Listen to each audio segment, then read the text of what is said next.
नमस्कार दोस्तों, मैं सुमित चीमा स्वागत करता हूं आपका आज की एक नई वीडियो में। आज जहां पहुंचा हूं उन किसान भाई को आप जानते भी होंगे, जो नए सब्सक्राइबर हैं वो नहीं जानते होंगे, तो उनका एक बार फिर से मैं परिचय कराऊंगा। काफ़ी जागरूक किसान है। कोई भी अगर प्रोडक्ट ये लेकर आते हैं, चाहे वो ट्रैक्टर हो चाहे वो कार हो, तो बड़ा सोच समझ के, बड़ा रिसर्च करके उसको लेकर आते हैं। तो आज ऐसे ही इन्होंने पीछे खड़ी हुई है आपके सामने स्कॉर्पियो एन, जो कि लेटेस्ट सीरीज़ की जो है कार है। तो सबसे पहली डिलीवरी भैया ने ली है। सबसे पहले मैं आपको परिचय कराऊंगा। नमस्कार किसान भाइयों, मेरा नाम योगेंद्र नंबरदार, मेरे पिताजी नाम श्री दिमाग सिंह, ग्राम रामनगर, तहसील मवाना, डिस्ट्रिक्ट मेरठ, उत्तर प्रदेश। तो योगेंद्र जी, जैसे स्कॉर्पियो एन खड़ी हुई है, कब खरीदी? सबसे पहले तो आप समय बताइए, उसके बाद ये बताइए इसका विचार कैसे आया दिमाग में। ये हमने गाड़ी की जो हमारी डिलीवरी हुई है पहले नवरात्रि में 26 तारीख को हमारी डिलीवरी हुई है। पहले नवरात्रों में, यानी कि यही 26 में डिलीवरी? हाँ जी, 26 में। तो आज लगभग 2-3 दिन हो गए। हाँ जी, 2-3 दिन हो गए, क्योंकि ये ऑक्शन में गाड़ी आई थी हमारी, और मिस्टर आनंद महेंद्र ने भी यही कहा था कि जो हम डिलीवरी करेंगे पहले नवरात्रि से करेंगे इस गाड़ी की डिलीवरी। अच्छा। हाँ जी, हाँ जी। तो ये पूरा महेंद्र ग्रुप का एक सर्कल था, उन्होंने इस गाड़ी पे बहुत रिसर्च करी और उसके बाद उन्होंने इसको लॉन्च किया। तो आपका विचार इसकी तरफ जाने का क्यों बना? क्योंकि इस सेगमेंट में मेरे ख्याल से काफ़ी लंबी लाइन आ जाती है कारों की, तो आपका इस सेगमेंट में जाने का विचार क्यों बना? जी जी, तो इसमें सेगमेंट में इसलिए बना क्योंकि काफ़ी टाइम से काफ़ी लोग इस गाड़ी का वेट कर रहे थे, हम भी वेट कर रहे थे। ऑलरेडी हमारे पास एक स्कॉर्पियो है, टॉप एंड है, वो 2011 मॉडल है, 2010-11 मॉडल है।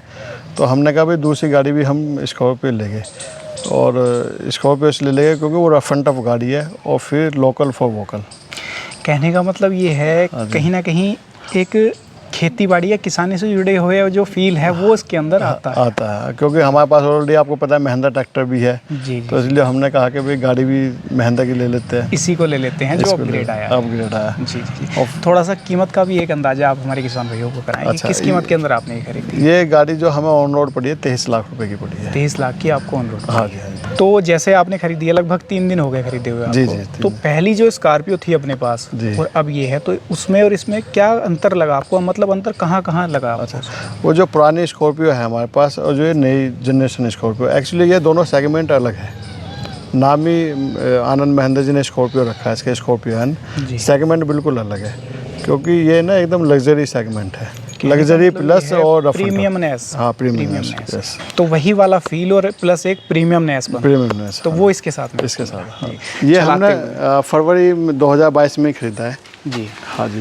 तो लगभग आज हम अभी अक्टूबर स्टार्ट हो गया, तो लगभग मैं अगर बात करूं आपसे, तो कितने घंटे लगभग चल गया होगा ट्रैक्टर अपना? ये हमारा लगभग 350 घंटे चल चुका है। 350 घंटे चल चुका है। हाँ। अब तक खूबियों की तो बात हमने पिछली वीडियो में भी की थी। अगर कमियां जानने की मैं आपसे कोशिश करूं, जब हम चलाते हैं किसी चीज़ को लॉन्ग टाइम तक, तो हमें कुछ ना कुछ उसके अंदर कमियां या कुछ, मैं अगर कहूँ, चेंजेस दिखाई देते हैं कि अगर इसको कंपनी ऐसा कर देती तो और ज़्यादा बेटर हो सकता था। तो ऐसा कुछ आपको ट्रैक्टर के अंदर लगा? हाँ, इसमें मेरे को ना 2 कमी लग रही है अभी फ़िलहाल, जैसे हम इसको चला रहे। एक तो जो इसका लेफ्ट हैंड वाला ब्रेक है जी, तो ये प्रॉपर ना इसकी जो स्मूथनेस है वो नहीं है, ये अटक रहा है ये ब्रेक।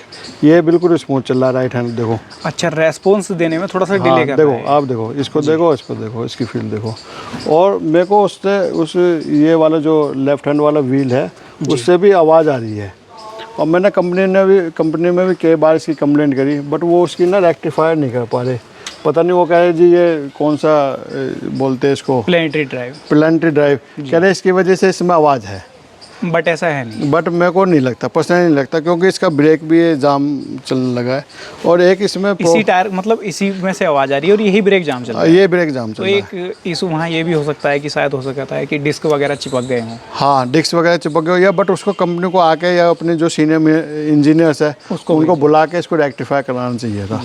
और दूसरा, एक इसमें सबसे बड़ी कमी क्या है, एक जो इसका सेंसिंग वाला ये पॉइंट है, अगर आप इसको देख पा रहे हो जी, ये इसकी पिन निकल जाती है जब ये सेंसिंग करती है। ये वाली पिन जो, हाँ, ये वाली पिन एक्चुअली बाहर की तरफ आ जाती है। बाहर की तरफ आ जाती है, अंदर इसमें लॉक नहीं है। अच्छा। हाँ, ये ऐसे डायरेक्टली ऐसे ही, मतलब फंसी हुई है। और जब वो रोटर पे वाइब्रेशन पे चलता है ना ट्रैक्टर, तो ये बाहर निकल सकती है। अभी तक तो ये 2 कमी मेरे को इस ट्रैक्टर में लगी है। ये 2 कमी लगी हाँ है। जी, 2। बाकी इसके अलावा कोई मैन्युफैक्चरिंग डिफेक्ट या फिर उस तरीके की कोई कमी लगी हो कि हाँ ये कमी है, या पावर में कोई कमी लगी हो, वैसा कुछ लगा आपको? ना पावर में तो नो डाउट मेरे को लगता है शायद ये 50 HP ट्रैक्टर को भी 2 व्हील ड्राइव के को शायद उसको भी टक्कर बीट कर दे, बीट कर दे, क्योंकि 4 व्हील ड्राइव है। पावर के हिसाब से सफिशिएंट है। हाँ, पावर के हिसाब से बहुत अच्छा है। और कुछ ट्रैक्टर के बारे में आप हमारे किसान भाइयों को बताएं, जैसे कि आज के टाइम में किसान भाई मिनी ट्रैक्टर की तरफ जा रहे हैं, क्योंकि जो दौर है वो ट्रेंच विधि का दौर है। जी जी। तो क्या आपके हिसाब से इस ट्रैक्टर का विचार किसान भाई कर सकते हैं? मैं तो सबसे पहले किसान भाइयों से ये कहना चाहूँगा, क्योंकि जो किसानी से, जो खेती से जो पैसा आता है, बड़ी बहुत मेहनत का पैसा है। दिन रात किसान लगा रहता है, और कभी कभी तो किसान को जितनी वो मेहनत करता है उतना मिलता भी नहीं है, क्योंकि महंगा के दौर है। जब भी वो ट्रैक्टर ले या कोई भी इम्प्लीमेंट ले, XYZ जो भी खेती से के रिलेटिव कोई भी इम्प्लीमेंट है, चाहे वो छोटा सा कल्टीवेटर ही क्यों ना हो, उसको पूरा रिसर्च करे। रिसर्च करने के बाद 10 किसानों से पूछे, 10 कंपनियों से पूछे, और जो बेस्ट लगे उसे ले। अभी मैं आगे वीडियो में आपको दिखाऊंगा, एक इम्प्लीमेंट हमने इसी वजह से एक तमिलनाडु से मंगाया है। लगभग हमारे गांव से अगर उसको काउंट करें तो 3500 किलोमीटर, 3500 किलोमीटर। 3500 किलोमीटर से आपने केवल सिंगल एक यंत्र मंगाया? एक यंत्र मंगाया है। तो किसानों भाइयों से मैं ये कहना चाहूँगा कि जब भी कोई भी इम्प्लीमेंट ले, वो कोई भी यंत्र ले, उसके ऊपर पूरे छानबीन करे। और उनका किसान ने इतना पैसा तो है नहीं है कि भाई उनके पास बहुत ज़्यादा पैसा बार अपग्रेड कर एक बार वो ले लेते हैं तो वो कई 10 साल तक, 5 साल तक वो कंटिन्यू चलता रहता है। और फिर किसान की इतनी हिम्मत भी नहीं है कि अभी महंगाई के दौर में कि भाई वो बार बार इम्प्लीमेंट चेंज करें। और जो जितने भी यहाँ मैन्युफैक्चरर्स है आसपास या कहीं दूर भी, उनमें बहुत कम मैन्युफैक्चरर्स ऐसे जो बहुत अच्छे इम्प्लीमेंट्स बना रहे हैं। तो जो अच्छे इम्प्लीमेंट्स बना रहे हैं किसान भाई, उनसे ही लें। जी भाइयों, यहाँ पर एक बात मैं और ऐड ऑन करूँगा। किसान भाइयों की एक बात मुझे काफ़ी अच्छी लगी, आप लोगों को भी शायद नोटिस आप लोगों ने किया होगा कि कोई भी यंत्र लें, चाहे आप ट्रैक्टर ही क्यों ना लें, तो ये नहीं है कि आपने देख लिया कि हाँ ये ट्रैक्टर अच्छा है तो डायरेक्ट आपने उसी को चूज़ कर लिया। पहले उसको अच्छे से देखें, परखें, चलाएँ, टेस्ट ड्राइव लें, और किसान भाइयों का भी जो है अनुभव जानें कि उसके बारे में उनका अनुभव कैसा है, कितने समय से चला रहे हैं, क्या दिक्कतें आती हैं, सारी चीज़ों को जानने के बाद तब किसी भी चीज़ का चयन आप करें। और कभी कभी क्या होता है, किसान एक चीज़ लिया है, जैसे हम ये ट्रैक्टर लिया है, तो हम ट्रैक्टर लिया, हमने इन्वेस्टमेंट कर दिया, हो सकता है इसमें 100 कमियों, पर हम उन 100 कमियों को नहीं बताएंगे किसान को। जी, क्योंकि हमने ले लिया तो हम इसकी अच्छाई गिनाते रहेंगे। वो सिर्फ पॉइंट ऑफ व्यू क्या रहता है कि हमने बहुत अच्छा डिसीजन लिया है, वही अपना डिसीजन दूसरे किसान पर वो थोपना चाहते हैं। ये नहीं कि गलत, मतलब अपने आप को गलत नहीं ठहराना चाहते कि हाँ हमसे भी कोई कहीं ना कहीं गलती हुई है। वो किसान की गलती नहीं है, वो तो देखो प्रोडक्ट की है। हाँ, वो बताना लाजमी है।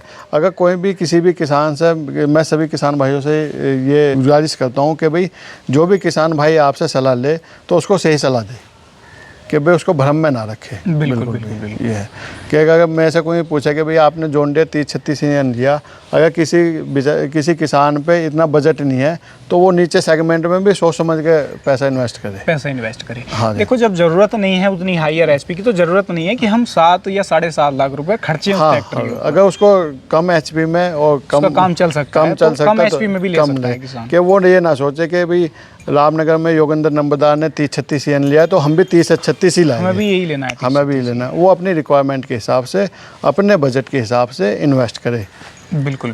हाँ भाइयों, पहली चीज़ तो यही आ जाती है कि आप अपने काम को समझें कि आपका जो काम है वो कितने HP का ट्रैक्टर कर सकता है, या कितने HP का ट्रैक्टर आप लोगों के लिए सफिशिएंट है, उस चीज़ को देखें। और बार बार मैं आपको हर वीडियो में यही चीज़ बताने की और जानने की किसान भाई से कोशिश करता हूँ कि खूबियाँ तो है ही हैं हर ट्रैक्टर के अंदर, कमियाँ भी होती हैं। हर ट्रैक्टर के अंदर कोई ना कोई अगर खूबी है तो कमी भी बिल्कुल ज़रूर होगी, तो वो चीज़ें भी मैं आपको हर वीडियो में बताने की कोशिश करता हूँ। जैसा कि इस ट्रैक्टर के बारे में भी हमने जाना, और बाकी जो इम्प्लीमेंट है किसान भाई ने जो तमिलनाडु से मंगवाया है उसके बारे में भी आपको बताएंगे और दिखाएंगे भी कौन सा इम्प्लीमेंट है। और मैं इसमें, जब तक हम इम्प्लीमेंट के पास जा रहे, किसान भाई जब भी यंत्र के बारे में किसी से भी बात करने चाहे तो सबसे पहले उसकी क्या है, कमियाँ पूछे, खूबियाँ ना पूछे कि भाई इसके अंदर क्या क्या कमी है, क्योंकि खूबी हर आदमी गिनवाता है, कमी कोई नहीं गिनवाता। हाँ जी। भाइयों देखो, यही चीज़ हमारा जो उद्देश्य रहता है ना, अधिकांश वीडियो में यही रहता है। देखो खूबियाँ सब बताते हैं, कंपनी तो ऑलरेडी खूबियाँ बताने के लिए आप लोगों को बैठी है, लेकिन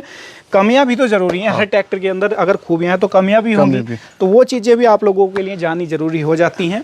तो किसान भाइयों, ये हमारा अर्थिंग अप राइडर है जिसे हमने तमिलनाडु से मंगाया है।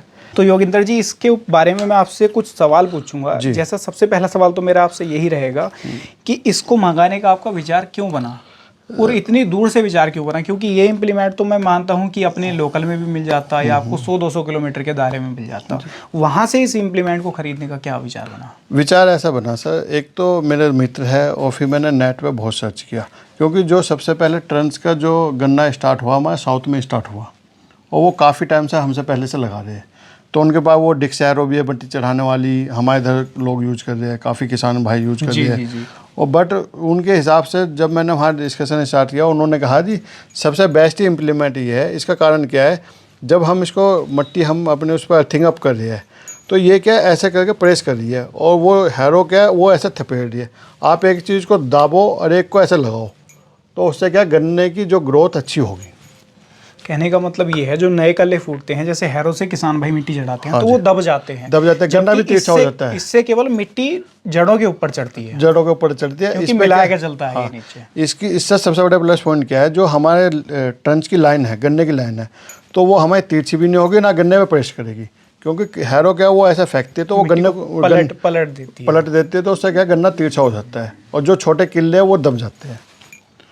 तो इस वजह से आपका इसी यंत्र की तरफ जाने का विचार। हाँ जी। तो इसकी थोड़ा सा कीमत का भी एक अंदाजा कराइए, आपको यहाँ आने के बाद किस कीमत के अंदर जी मैं इसका भी बताता हूँ। एक सर आप इधर दिखाना। जी। ये इधर से इसमें एक ये ब्लेड लगा हुआ है सर। कभी भी अगर हमारा इसमें मेंटेनेंस आएगा, हमें सिर्फ ये ब्लेड ही चेंज कराना है सर। अच्छा, ब्लेड चेंज करा सकते, ये नहीं है कि मतलब ये पूरा घिस गया, ये पूरा पार्ट ही हमें दोबारा चेंज कराना है। हाँ, एक तो देखो सबसे बड़ा प्लस पॉइंट ये है, कभी भी इसमें ये मेंटेनेंस नहीं आएगा जी। और दूसरा क्या है, इसमें ये राइडर के साथ साथ ये इसको प्रेस बोलते हैं, अर्थिंग अप राइडर। तो ये इसको ना जैसे हमारे इसने एक आप जरा सर इधर देखिए, इसका जो मट्टी का फ्लो ऐसा आएगा जी। ये जब स्पीड से चलेगा, यहाँ से मट्टी उठाएगा और ऐसे डालेगा, हल्का सा उसको उल्टेगा उल्टने के बाद क्या है, ये जब पीछे आएगा तो ये उसको प्रेस कर देगा। अच्छा, ये फिनिशिंग देता चलेगा। हाँ, फिनिशिंग देता चलेगा और मट्टी को नीचे बहने नहीं देगा। जी। हाँ, कहने का मतलब भाइयों ये है, जो मिट्टी है, जैसे मिट्टी लग गई, लगने के बाद में मिट्टी गिरने लगती है वापस, जब पानी लग जाता है खेत में या कुछ और चीज़ हो जाती है। लेकिन इसके अंदर ये जो चीज़ है, जैसा कि आपको बताया योगिंदर जी ने, कि ये जो काम करेगा ये प्रेस का काम करेगा, उसको मतलब एक तरीके से लेवल में कर देगा, जिससे कि मिट्टी आपकी दोबारा फूट में बीच में ना आए जी। तो उसको काम करेगा। बाकी इसका कीमत का अंदाजा आप हमारे किसान भाई को करेंगे। कीमत ये है सर, जो इसकी विद GST वहाँ से 35,000 रुपये का है जो बिलिंग है इसकी, प्लस हमारे लगभग 3 या 4 हज़ार रुपये हमारे ट्रांसपोर्टेशन में तमिलनाडु से यहाँ तक लगी है। 5,000 रुपये आप मान के चलो, क्योंकि मेट से भी मंगाने में 1,000-1,500 भी मेरे एक्स्ट्रा गए थे। तो कहने का मतलब ये है लगभग आपको ये 40 के समथिंग पड़ेगा। 40 के समथिंग पड़ेगा। अच्छा, आपने यूज़ किया है इसको अभी? नहीं, अभी यूज़ नहीं किया अभी। हाँ, क्योंकि ये लेट हो गया उनका एग्जीबिशन में, और एक्सपोर्ट का काम बहुत बड़ा है। जो ये मैन्युफैक्चर है उनका एक्सपोर्ट का काम ज़्यादा बड़ा है, क्योंकि वो मैक्सिमम 80 जो उन्होंने मेरे को बताया 80 to 85% वो एक्सपोर्ट ही करते हैं, सिर्फ जितने भी इम्प्लीमेंट्स है जो शुगर कैन में यूज़ होते हैं। कहने का मतलब ये है, डिमांड ज़्यादा होने की वजह से डिलीवरी ऑन द टाइम हो नहीं पाती। और मेरे को ये लगा कि जब मैंने ये करनाल से, आप भाई इधर दिखाना, ये जो इम्प्लीमेंट्स लिए थे, कि मैंने बहुत अच्छा डिसीजन ले लिया कि करनाल से मैंने इम्प्लीमेंट्स लिए, यंत्र लिए। बट अगर मैं इसको कंपेयर करूं क्वालिटी में, ये इसके सामने ये तो कुछ भी नहीं है क्वालिटी में। अच्छा, ये बीट कर देगा उसको? हाँ, ये बीट कर देगा, जबकि मेरे ख्याल से लोहा जो है ये इसका साइज भी पतला है। हाँ, साइज आप देखो, एक मैं छोटे से देखो भाई, आप इसका देखो, बिल्कुल फिनिशिंग एकदम इक्वल है। पैंट की क्वालिटी आप देखो। अब आप इधर देखो, इधर से साइड से नज़र आएगा सर, साइड से आप देखो, इसके अलाइनमेंट भी आउट है जी। वैसे मतलब अगर हम अपने एरिया की बात करें, ये भी बेस्ट प्रोडक्ट है, मैं ये नहीं कह रहा गलत, बट अगर हम जैसे हमने अगर हम कंपेयर करें तो वो नीचे जाएगा। हाँ, अगर ये 100 है तो ये इसके सामने 60 है, ये फ़र्क। आप देखो इसकी पेंट की क्वालिटी देखो, उसकी पेंट की क्वालिटी देखो, और फिनिशिंग आप देखो, और जहाँ पे भी उसको लगा। और ये हाँ, एक प्लस पॉइंट क्या है सर, आप इधर हो, अगर किसी कारणवश हम ट्रैक्टर से चला रहे, ड्राइवर का पीछे ध्यान नहीं है और जड़ आ गई या कुछ आ गई, तो ये सेफ्टी बोल्ट टूट जाएगा, हमारे इम्प्लीमेंट को कुछ भी फर्क नहीं पड़ेगा। अच्छा, ये सेफ्टी बोल्ट टूट जाएगा, इसे नया डालो और काम शुरू करो, जैसे रोटावेटर में होता है। तो ये हमारा पुराना ट्रैक्टर है, सब लोगों ने देखा, आप लोगों ने देखा ही है। पिछली वीडियो नहीं देखी तो मैं नीचे लिंक दे दूंगा, उसमें जो ट्रैक्टर है इनका या बाकी जो इम्प्लीमेंट है वो आपको उस वीडियो में देखने को मिल जाएंगे इनके। बाकी और कुछ आप हमारे किसान भाइयों को बताना चाहते हो? आज के टाइम में देखो, किसान बड़ी मेहनत से पैसा कमाता है और बहुत सारी दिक्कतें आती हैं उसको, तो वो क्या क्या डिसीज़न आज के टाइम में अपनी खेती को इम्प्रूव करने के लिए या अपनी मशीनरी को इम्प्रूव करने के लिए क्या डिसीज़न ले सकता है? सबसे पहले तो मैं किसान भाइयों को 2-3 मैसेज देना चाहूँगा। एक तो अभी बहुत ज़्यादा महंगाई का दौर है जी। हमारे फर्टिलाइज़र बहुत महंगे हो रहे हैं। सबसे पहले तो जितने भी मेरे भाई किसान भाई गन्ना की क्रॉप ले रहे हैं जी। जो शुगर कैन क्रॉप ले रहे हैं तो उसमें वो क्या है वो पत्ती जलाना बंद कर दे बिल्कुल जी। कोई भी पत्ती ना जलाए। तो पत्ती वो जलाएंगे तो उससे क्या है हमारा ऑर्गेनिक कार्बन की परसेंटेज कम होती जा रही है ज़मीन में। जी। जब ऑर्गेनिक कार्बन की परसेंटेज कम होगी तो हमारी पैदावार अच्छी नहीं होगी। सबसे बड़ा तो नुकसान ये है किसान को। और उससे क्या है आपकी हमारी क्या ज़मीन के ऊपर भी एक लेयर होती है जो जिसको हम उपज वाली ज़मीन बोलते हैं। उपज वाली ज़मीन। अगर हमारे यहाँ पे जल जाए तो हमारी इसका खाल का क्या होगा। आप देखो ऐसी ज़मीन भी जलती है। तो मैं किसान भाइयों से हाथ जोड़ के रिक्वेस्ट करता हूँ कि कोई भी अपने खेत में मूड़ा ना फूके जिसको हम ना जलाएं। हाँ कोई किसी भी जैसे या पुराली का हो गया कुछ भी वो खेत में आग नहीं लगा रहा वो अपनी किस्मत में आग लगा रहा है। उसके साथ साथ हमारी सोसाइटी हमारे यहाँ मवाना सोसाइटी तो दे रही है उसका मल्चर दे रही है। अगर आप पत्ती वो कहेगा जी मैं हैरो से कैसे काटूँगा रोटावेटर से कैसे काटूँगा आप जाओ वो 10-20 रुपये लेते हैं मवाने से मल्चर लियो मल्चर मारो उसके बाद अपना रोटावेटर चलाओ और अपनी सेकेंडरी क्रॉप कुछ भी लगा लो जो भी उसको फसल लगानी है। भाइयों यहाँ पर एक और चीज़ मैं आपको बताता हूँ जैसा कि आपको योगेंद्र जी ने बताया कि खेत में कोई भी आपका किसी भी फसल का बचा हुआ अवशेष है उसको ना जलाएं। ना जलाने से क्या फ़ायदा होगा। एक तो मिट्टी के बारे में जैसा आपको बताया कि मिट्टी जो है वो भी ऊपर से परत उसकी जल जाती है जो उपजाऊ मिट्टी होती है। दूसरी चीज़ क्या है जो आपके न्यूट्रिएंट हैं वो आपके पहली फसल के जो अवशेष बचे हुए हैं उनके अंदर भी तो हैं। अगर आप उसको जला दोगे तो वो न्यूट्रिएंट ऑटोमेटिकली एयर में फ्लो कर जाएंगे तो वो उस चीज़ का भी आपको बेनिफिट मिलता है चाहे वो आपकी नाइट्रोजन हो फॉस्फोरस हो पोटास हो बहुत सारी चीज़ें होती हैं जो गन्ने की पत्ती में होती हैं या अगर हम धान की फसल कर रहे हैं तो धान के बचे हुए पुआल जिसको बोला जाता है उसके अंदर रह जाती हैं। तो उसको अगर आप जलाओगे नहीं अगर उसको खेत में ही जो है रीयूज़ एक तरीके से कर लोगे तो वो आपको वहाँ पर फर्टिलाइज़र कम डालना पड़ेगा जिससे कि आपकी जो कॉस्टिंग है ना जैसे कि आपने मल्चर चला दिया खेत के अंदर उसमें आपका डीजल लगा तो वो कॉस्टिंग वहाँ से आपकी बराबर आ जाएगी क्योंकि आपको फर्टिलाइज़र खेत के अंदर कम डालना पड़ेगा। तो ये चीज़ जो बैलेंसिंग है वो उसकी वजह से हो जाती है। किसान भाई ये बिल्कुल ना सोचे कि मेरे पड़ोस वाले ने मेरे डोले वाले ने 2 बैग उसमें डाल दिए यूरिया के मैं 3 डालूंगा मैं 3 डालूंगा हाँ मेरी फसल और अच्छी हो जाएगी। तो अभी जैसे हमारे यहाँ पे बरसात लेट हुई उसके बाद एकदम बरसात स्टार्ट हुई अभी 1 हफ्ते लास्ट वीक की बरसात ख़त्म हुई है तो कुछ किसान भाइयों ने यूरिया डालना स्टार्ट कर दिया उससे भी प्रॉब्लम आने लगी गन्ने में। और जैसे अभी भाई ने बताया कि जब हम किसी भी क्रॉप में फर्टिलाइज़र डालते हैं कोई भी हम फसल ले रहे हैं तो उसका मैक्सिमम 40% 30% यूज़ होता है बाकी वो हमारे ज़मीन में रह जाता है। और बाकी जैसे जो पत्ता सूखता जा रहा है जैसे गन्ने की पत्ती सूख रही है या किसी धान की सूख रही है या हम मटर लगा रहे हैं आलू लगा रहे हैं तो वो फर्टिलाइज़र भी उसमें ही आ रहा है। जैसे आपने देखा होगा एग्जाम्पल के तौर पर जितने भी वनों में हमारे पेड़ हैं उनको हम कुछ भी नहीं देते। अगर आप कोई भी फल वहाँ का वन का खाओगे तो वो बहुत मीठा रहेगा हमारे यहाँ का अलग ही टेस्ट होगा क्योंकि वो हमारे क्या है पर्यावरण पे नेचुरल पे डिपेंड है। बहुत ज़्यादा इफेक्ट पड़ता है। जैसे हम ज़्यादा किसी भी चीज़ की मात्रा ज़्यादा कर देंगे तो फ़र्क पड़ेगा। जी बिल्कुल।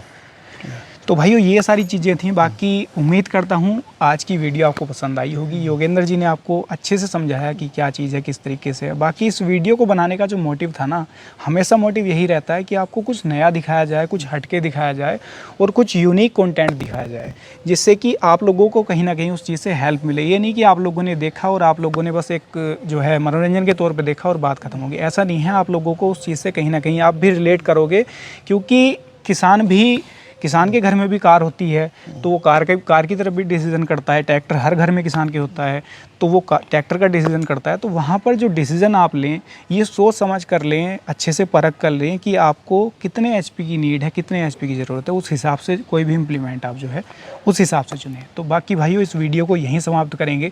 योगेंद्र जी का बहुत बहुत धन्यवाद करूँगा जो हमारे लिए और आप लोगों के लिए अपना कीमती समय निकाला और आप लोगों का भी बहुत बहुत धन्यवाद करूँगा जो वीडियो को यहाँ तक देखा है। उम्मीद करता हूँ आज की वीडियो आपको पसंद आई होगी। वीडियो पसंद आई हो तो वीडियो को लाइक कर सकते हैं साथ में चैनल को सब्सक्राइब भी आप कर सकते हैं फ्री ऑफ कॉस्ट है।